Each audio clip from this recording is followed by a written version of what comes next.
Oh, it's recording. Okay. Hi guys.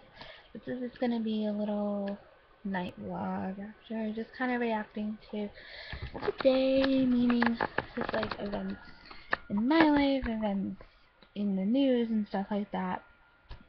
So, okay, I just wanted to start off talking a little bit about the shooting that happened today in Connecticut. And oh my god, like I think people are finally starting to realize that we as a nation need to have some kind of a conversation about guns and about violence, and that this really is a problem that we as a nation have.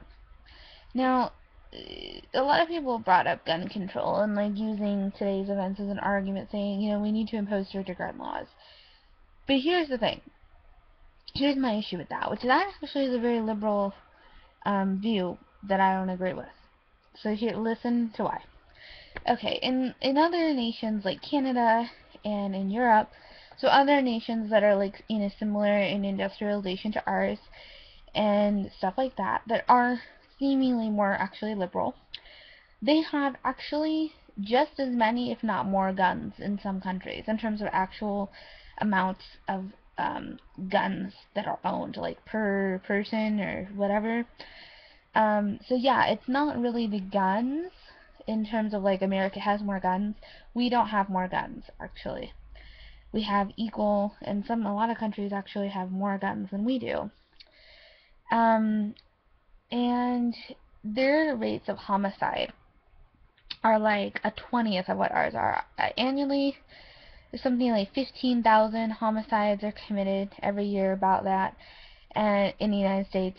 And in other nations like Canada, and parts of Europe, the rates are like below 1,000. So in some countries, I believe in Europe, it's like a little over 100. In some places, it's like 500. Like it's below 1,000 though. It's below 1,000. So yeah, you can see like the huge, difference in the rates of homicide that are happening. And America's, even if you adjust for population, it's like way disproportionate. And even if you look at like the EU as a whole or whatever, it's disproportionate. We have way more homicides happening, and we live in a very violent society, and our society encourages violence in a lot of ways, and our media glorifies violence. And this is a problem. This is a huge problem. And I think that this underlies a lot of the reasoning behind a lot of violent acts like this. Not the reasoning, but the underlying causes, and you have to recognize that.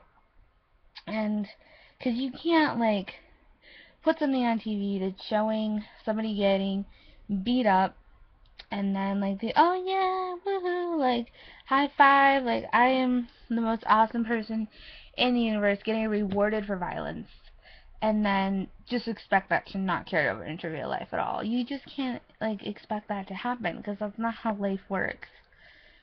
So anyway, so yeah, that was like really sad. And I mean, like, there's just not really, like, words to describe something like that, Because, like, everyone can go on and say, oh, yeah, that's really sad and tragic. But it's, like, beyond something like that. And, it's so random and stuff. I think it is really scary, actually, just because it's so random that it could really happen to any of us. Which is actually a really, really, really scary thought. And I don't know, guys, like, it seems like people are finally willing to have a conversation about this, because I feel like, especially because children were involved, people are like, we gotta do something about this. I'm like, thank God people are finally saying that, instead of like, oh, that was so tragic, and then not, like, wanting to fix the underlying problem. Because things like this will keep happening if we don't fix the underlying problems of violence that we have in our society. So yeah, that is my reaction to today. So yeah, it was very sad. You guys should all watch the president's reaction. It was really, really eloquent, so you should go watch that if you haven't.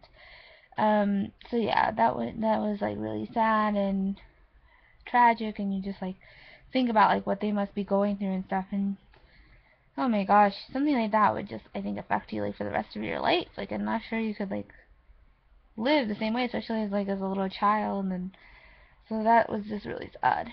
And in terms of my life, um, I worked a full 8-hour shift in retail, guys. That was so much fun. I had like the best day ever. Okay, no, yeah, and I have to work tomorrow.